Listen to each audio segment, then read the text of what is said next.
Hi friends, welcome to healthy food. இன்றைக்கி நம்ம breakfast menu 2 வந்து பார்க்கலாம். இதுக்கு 1 டம்ளர் குதிரைவாலி அரிசி, 1/4 டம்ளர் பாசிப்பருப்பை 3/4 மணி நேரத்துலேருந்து 1 மணி நேரம் ஊற வச்சு எடுத்துக்கலாம். அடுத்ததாக வந்து இட்லி மாவு இருக்கு இல்லையா, அந்த தண்ணி விட்டு கொஞ்சம் கலக்கிடுங்க. கலக்கினதுக்கு அப்புறமா ஒரு சின்ன சைஸ் பல்லாரி வெங்காயத்தை ரொம்ப சின்னதாக கட் பண்ணி உள்ளே சேர்த்துருக்கேன். இது கூட கொஞ்சமாக கருவேப்பிலை கட் பண்ணி சேர்த்துக்கலாம். அடுத்தது மல்லி இலையை சின்ன சின்னதாக கட் பண்ணி உள்ளே சேர்த்துக்கலாம். தேவையான அளவு உப்பு சேர்த்துக்கலாம். நான் பாப்பாவுக்கு கொடுக்கறதுனால இதில் பச்சை மிளகாய் வந்து நான் சேர்த்தலை. உங்களுக்கு வேணும்னா இது கூட பச்சை மிளகாயை கட் பண்ணி சேர்த்துக்கோங்க. இதை கலக்கி தனியாக வச்சிடலாம். இந்த மாதிரி தண்ணியாட்டம் இருக்கணும். இப்போ இதை தனியாக வச்சிடலாம். இப்போ 3/4 மணி நேரம் ஆயிடுச்சு. நம்ம ஊற வச்ச அரிசியையும் பருப்பையும் ஒன்றா உள்ளே சேர்த்துக்கலாம். 1 டம்ளர் குதிரைவாலி அரிசிக்கு 4 டம்ளர் தண்ணி, 1/4 டம்ளர் பருப்புக்கு 1/2 டம்ளர் தண்ணி, மொத்தமாக நான் 4 டம்ளர் தண்ணி சேர்த்துருக்கேன். இதை மூடி போட்டு மூடி 5லேருந்து 6 விசில் விட்டு இறக்கிக்கலாம்.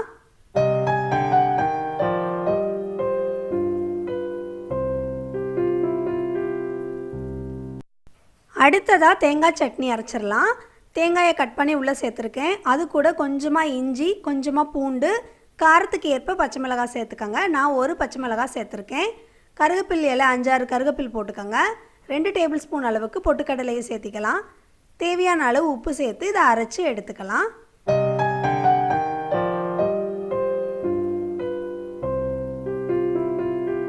இப்போது நான் 5 விசில் விட்டுருக்கேன்.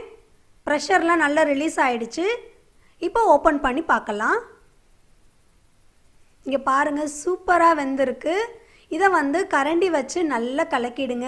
எங்கேயுமே அடி பிடிக்கலை. நல்ல சூப்பராக வெந்திருக்கு.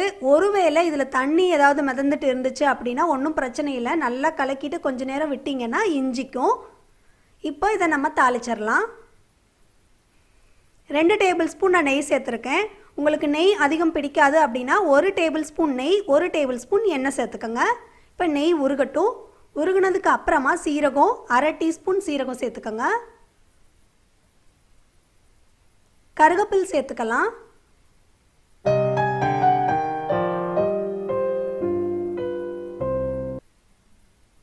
மூணு துண்டு இஞ்சி சேர்த்துருக்கேன் நான். சேர்த்துட்டு இப்போ வந்து முந்திரி பருப்பு வந்து நீங்கள் தேவைக்கு ஏற்ப உங்களுக்கு இஷ்டம்னா சேர்த்துக்கோங்க. மிளகு 1 டீஸ்பூன் மிளகை நான் கல்லில் தட்டி சேர்த்துருக்கேன். இப்போது அந்த முந்திரி பருப்புடைய கலர் மாறட்டும். நல்ல கலர் மாறணும். முந்திரி பருப்புடைய கலர் மாறினதுக்கு அப்புறமா நம்ம வச்சுருக்க பொங்கலை உள்ளே சேர்த்துக்கலாம். உள்ளே சேர்த்துட்டு இதை வந்து நல்லா கலக்கிடலாம்.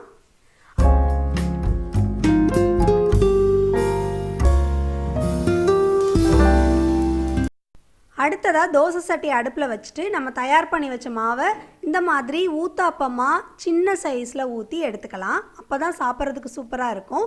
சுற்றி எண்ணெய் விட்டுக்கலாம். இது நல்லா வேகட்டும். வெந்ததுக்கு அப்புறமா திருப்பி போட்டுக்கலாம்.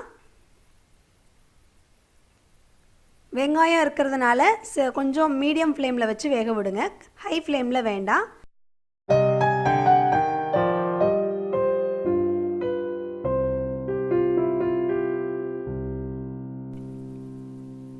நட்ஸ் வந்து கண்டிப்பாக குழந்தைங்களுக்கு காலையில் பிரேக்ஃபாஸ்ட் சாப்பிடலையே கொடுத்துட்டிங்கன்னா கண்டிப்பாக சாப்பிட்ருவாங்க.